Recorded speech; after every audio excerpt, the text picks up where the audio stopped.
Breaking tonight, a mother stranded on the side of the road with her 3 kids. When help arrives, someone opens fire. Let's get right to Jermont Terry live at the scene in West Lawn. Jermont. Brad and Erica, police just cleared the scene a short while ago. Now, the shooter shot and stole the car of the man who came to help, leaving that stranded mother and her children terrified by what they witnessed. It's unclear if these children outside this Chevy near 64th and Cicero were aware of the apparent danger around them. It's got to be traumatized. They're little kids. Those children came within close range. That right there, that clip, that's a small clip. Nowadays, man, they got the extendo clip. I mean, they got the clips as long as your arm hanging out of these handguns. And they can fire. And they got these things they can put on to make it like a machine gun.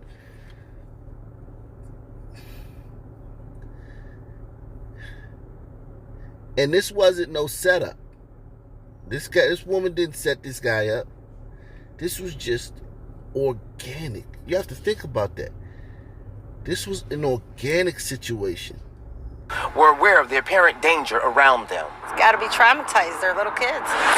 Those children came within close range of gunshots. The woman in this black Chevy caught a flat tire. She tells me she called someone to help change the tire. She says as the man was changing the tire, someone came up, shot him, and stole his car, all in front of the children. They parked here and had a ski mask and ran up to him while he was putting the tire back in the trunk. Neighbors tell me after hearing the shots, We all knew it was a gunshot. they came outside to see the man injured and the woman trying to help him and the 3 children looking on. It's a sad world and it's scary. I have 3 sons and I want them to stay in my yard. As CPD investigated, the focus centered around the man injured and what, if anything, the children witnessed in yet another carjacking in the city. Now, neighbors did bring the children some snacks and drinks, trying to really distract them from all of the commotion going on at this intersection. As for that victim, he was last listed in critical condition. Reporting live in West Lawn tonight, Jermont Terry, CBS 2. A black male jumped into his vehicle. He left it running and drove off. It only take a second for someone to jump in your vehicle and take off. Breaking news in Buckhead, that's where musical artist Akon has been victimized at a gas station. Police say someone stole the singer and record producer's SUV while he was pumping gas. It happened at the QT on Sydney Marcus, which is where Good Day's Mark Teichler joins us live with a story. He picks it up from there. Mark, good morning. What can you tell us?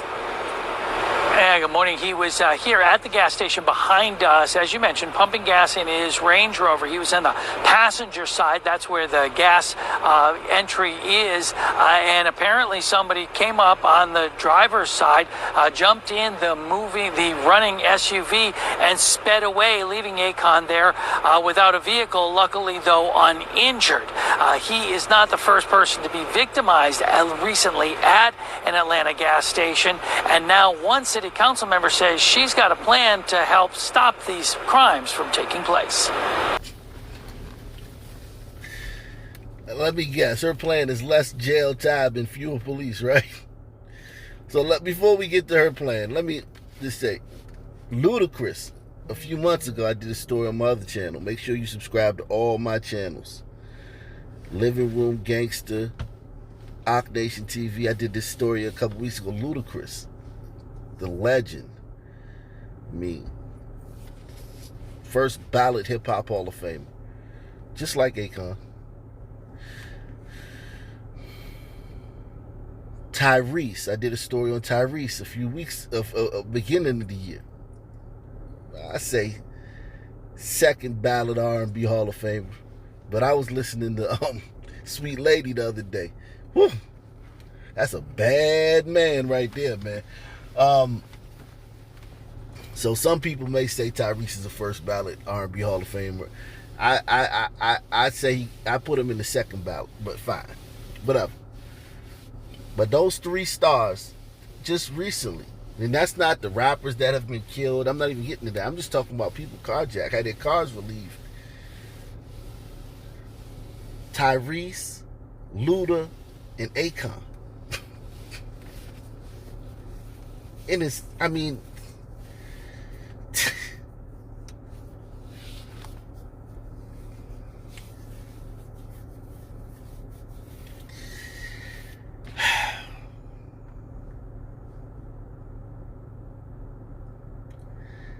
No one is safe. Came up on the driver's side, jumped in the running SUV and sped away, leaving Akon there without a vehicle, luckily though uninjured.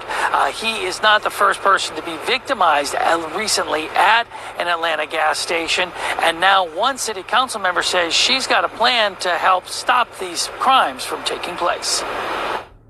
All across the city, we've heard harrowing stories. Recent car thefts, assaults, and shootings, all taking place at Atlanta gas stations, has City Council member Nadalyn Archibong saying enough.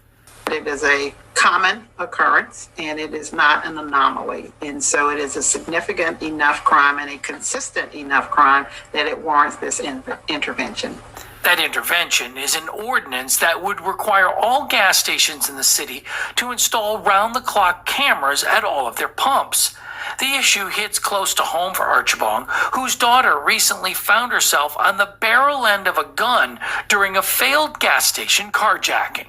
He had a weapon and he was standing inches away from her, threatening her to take her car. She was shocked and didn't understand what was happening, and she kept talking to the person, and she effectively wore that person down. AKA, she lucky to be alive. Because as you know, these dudes smoke sisters like it's no thing. They'll smoke a sister like stepping on a roach, swatting the fly. Your daughter's very lucky to be alive. Stop telling people this shit. That story she just told, because it's on some pro-black shit like, we can talk to our brothers. All our brothers need is to somebody to sit there and talk to them. And every once in a while, you're so stressed out because of poverty and to the COVID that you need somebody to just take a second to talk to you. Nah, man. Sisters get smoked out here. Your daughter's just lucky. Lucky as all hell.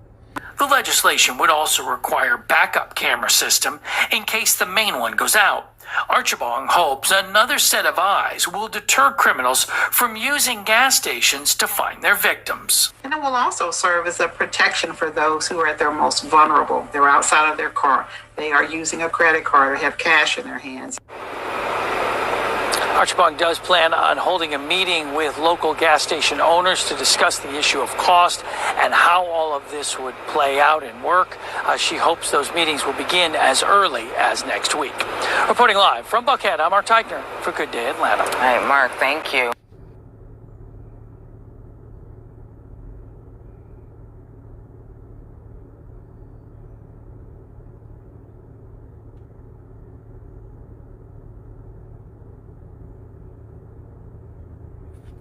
Road rage.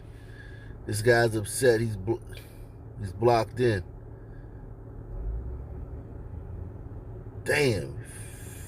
Fuck. And then he's shooting the other way. Damn.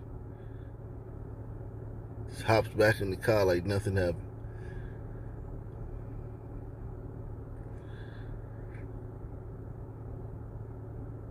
Wow.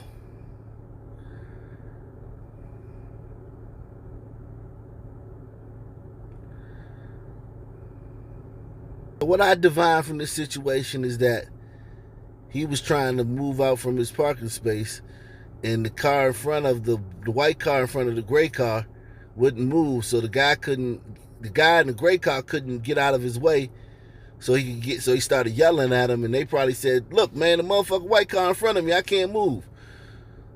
So then he gets out with a gun, walks up to the side of the car and starts shooting at them. Just 5 shots indiscriminately into the vehicle.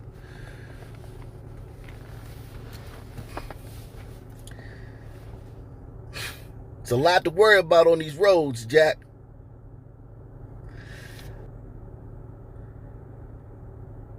Man, just working on his car, and here comes some kids to come rob him. Old man is working on his truck. Kids just come up in broad daylight, pistol whoop him, beat him up, and take his stuff.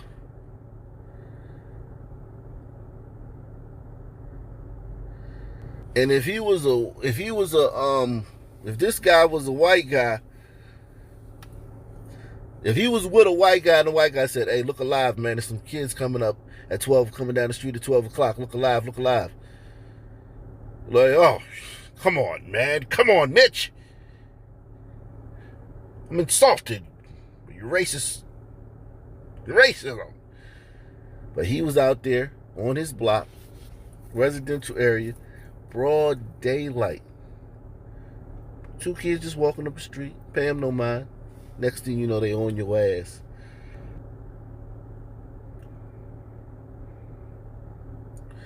Like, he don't even know.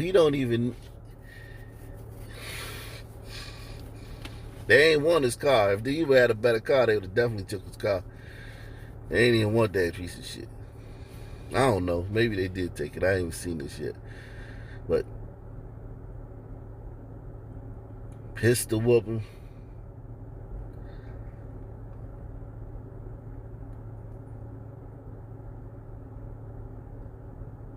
They in the bed of the truck.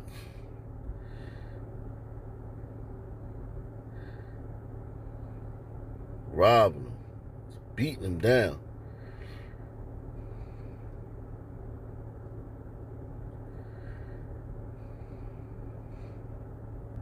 A teenager is facing capital murder charges, accused of trying to carjack a man in DeSoto before killing him, all while the victim's child sat in the back seat witnessing everything. Rachel O'Neill has more.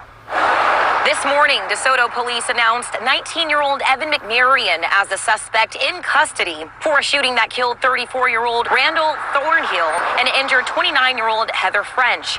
Just think about it. This able-bodied man probably got a few kids, 19, thugged out. Probably got a few kids. I would probably say 97% chance he's the father. Able-bodied. Living in the greatest country in the world. At the greatest time ever. Like, there's never been a time greater than now. You can talk about Egypt. Y'all don't know nothing about Egypt. Y'all need to go learn about Egypt. Okay? If you ain't living at the palace, you was a peasant.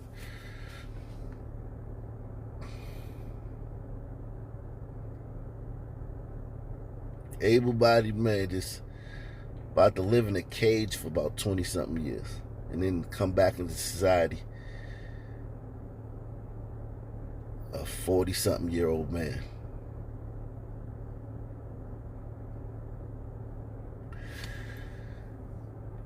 And a father killed in front of his kid.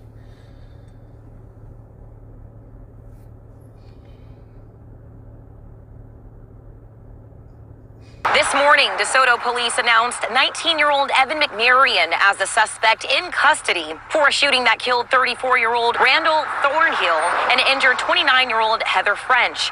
The shooting happened in a car while Thornhill's 5-year-old son was in the back seat. Officers tracked McMarion to Arizona, where he was held on other charges. We're told detectives followed an extensive investigation search and capitalized on solid leads. The shooting, which officials say was after an attempted carjacking, took place on the 300 block of South Ellerson Road.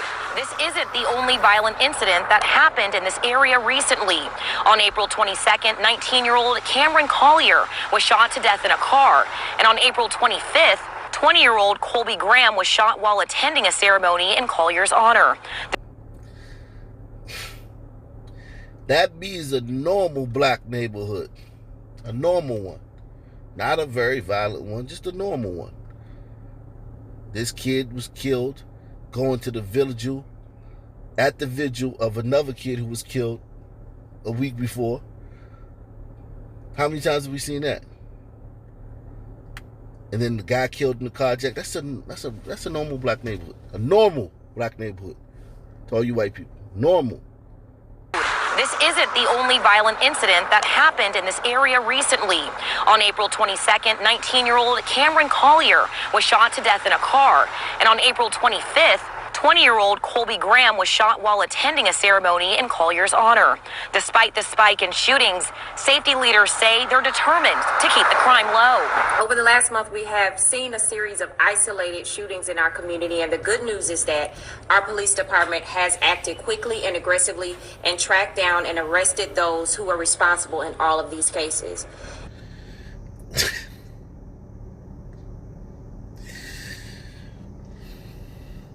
If I didn't show you this on a daily basis, everywhere we go, hit one, honestly. I want to know from you guys, honestly. Hit one if you would have believed me if I told you that goddamn how many black mayors, especially black female mayors and police chiefs there were in this country. Hit one if you would have just believed me if I just told you without showing you every day. If you would have been like, if I'd have been like, yeah, man, most of these cities is run by black people. How many of y'all would have believed me? Just taking my word. Hit one. Hit two if you wouldn't have believed me. And don't tell me what you think I want to hear. It's not about that. I'm just interested, curious in the truth.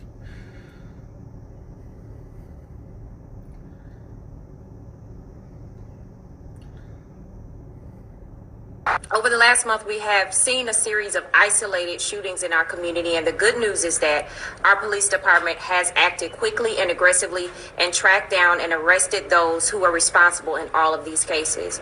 And while these shootings are disturbing, they do not represent the overall trend of crime here in DeSoto. Now, Evan McMarion has been charged with capital murder and aggravated assault with a deadly weapon.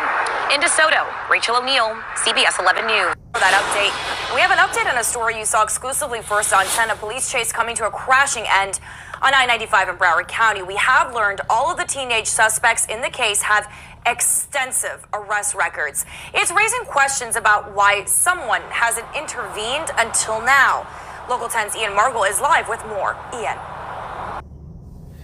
Didn't I tell you about that? How many times these teenagers get arrested? How many of y'all would have believed that? If I'd have told you the average dude that clunks you upside the head, snatches your purse, jacks your car, or robs you, or just you have a bad interaction with, the average brother, if he's a teenager, he's been arrested 20, 30, 40 times. Just like this kid. He's going to jail. He's not getting killed. He's not being killed. He's not going to die. This is for the 15th, 20th, 30th time. He's going to be handcuffed, put into the back of a squad car, driven down to the station, fingerprinted, processed, put into a cell. They'll call his mother. His mother will come get him in a few hours. They'll take him home, and he'll be back on the streets that night, terrorizing the city. How many of y'all knew that? Be honest, man. You don't tell me what you think you want to hear. How many of y'all would have believed me if I would have just told you that? When I just told you guys that. Because I told you guys that a while ago. I've started to show you guys, but this is America. You know what's that Childish Gambino said? This is America. No, this is America. On 10, a police chase coming to a crashing end on I-95 in Broward County. We have learned all of the teenage suspects in the case have extensive arrest records. It's raising questions about why someone hasn't intervened until now. Local 10's Ian Margol is live with more. Ian. Yeah, all 5 suspects are 16 years old or younger. All of them have previous arrests. Some of them have many previous arrests. So the question came up to us, why is it that some kids like these fall through the cracks over and over and over? And how do we prevent it? After this major crash on I-95 Wednesday, 5 young people were taken into custody. 2 of them, Rashawn Craig and Demetrius Major, are 16 years old, 2 are 14, and 1 is only 12. But despite their youth, all of them have previous arrest records and seem to have fallen into a dangerous cycle, spending their formative years going in and out of the juvenile justice system. These are mostly not bad kids. These are kids who are very much normal. Attorney Roseanne Eckert runs. How you like hearing that the kid that just took your damn car, but by putting a gun to your freaking head, is a good kid? And listen, she may be right, because everything's relative. If you're familiar with the law of relativity, in their neighborhood, some of these kids may be good kids. Like if you saw them and they weren't doing this, you might be like, damn. Well, if you had a conversation, you saw them at practice with their team or whatever, or you saw them with their parents, you might be like, seems like a great kid. Then when you see them when they together and they out here lurking and ripping and running. These are mostly not bad kids. These are kids who are very much normal. Attorney Roseanne Eckert runs the Direct File and Youthful Offender Project at Florida International University. So we asked her why it is that some kids like these end up getting into so much trouble so young. She says it's mostly because our current blueprint for juvenile justice is backwards. Instead of focusing on the back end of having police and courts and prosecutors and prisons and guards, it would be great if we focused on prevention and had social workers and mentors up front. I can't believe how many people that have degrees in. She's the specialist. They called her to talk about this. We need a specialist to come explain this. It's her. I want less police and less prisons.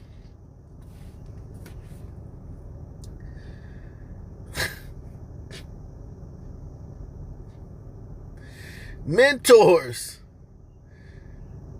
Social workers.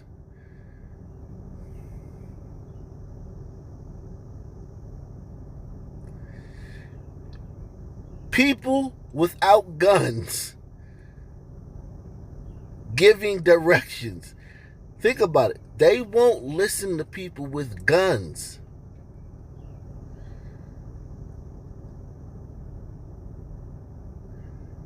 Giving them directions. People with guns, bulletproof vests, legally can shoot you. They won't listen to them. So now you want to replace them with people without guns to give them directions and orders. It is just crazy, man. Instead of focusing on the back end of having police and courts and prosecutors and prisons and guards, it would be great if we focused on prevention and had social workers and mentors up front. Eckert says oftentimes they see situations where these young people simply don't get the care and guidance they need at home, and those at-home struggles extend to the classroom, especially because of our heavy focus on testing. They're very often taken out of the very electives that keeps them in school. They are denied the opportunity to be in drama or art, and now they have to take 2 hours of the very subject that they did poorly at. So, drama and art. These kids are going to be on the theater club.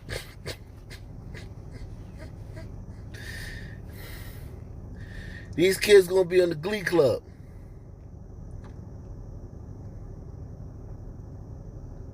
Wow. She's how out of touch she is. Thinking that these kids gonna join the glee club or be in the theater club. Or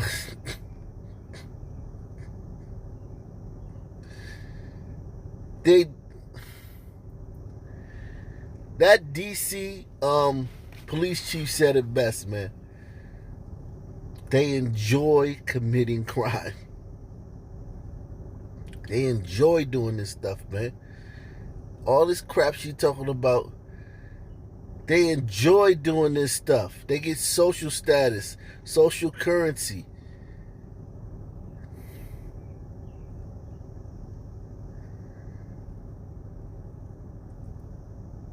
And their culture from this. Giving them theater and art as an elective ain't gonna do jack shit to stop this, man. You psycho woman.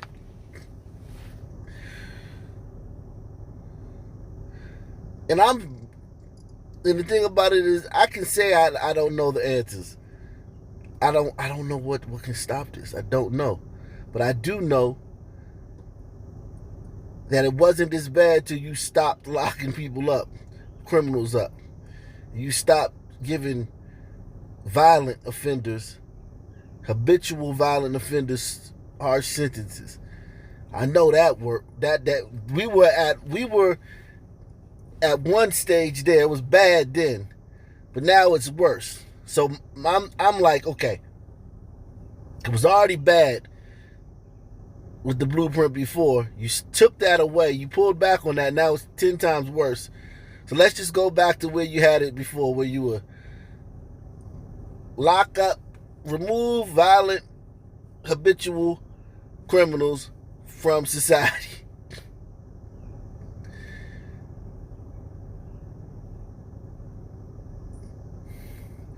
In your little art class thing, you can do that. You can try that. Give it a test run in one of these cities. Go to New Orleans and sign up all the thugs with the Glee Club and the theater club. See how that works out for you.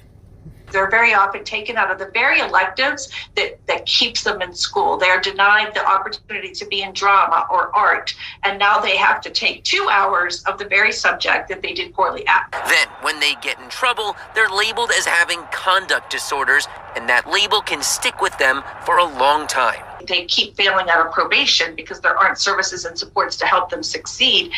Wait a second. Yo, that was a conduct disorder. What these kids just did right here was a conduct disorder. Anyway, they're not being labeled. Look at this shit. Tell me this isn't a conduct disorder. Then, when they get in trouble, they're labeled as having conduct disorders, and that label can stick with them for a long time. They keep failing out of probation because there aren't services and supports to help them succeed. If anything, the system's designed to keep them from succeeding. So as for these 5 kids in that crash on Wednesday, one of them was in front of a judge yesterday. 2 of them were sent home to their families and were told to be in front of a judge in June.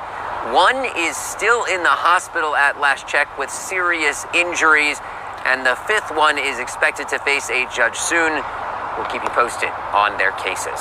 Live in Hollywood, I'm Ian Margol, Local 10 News.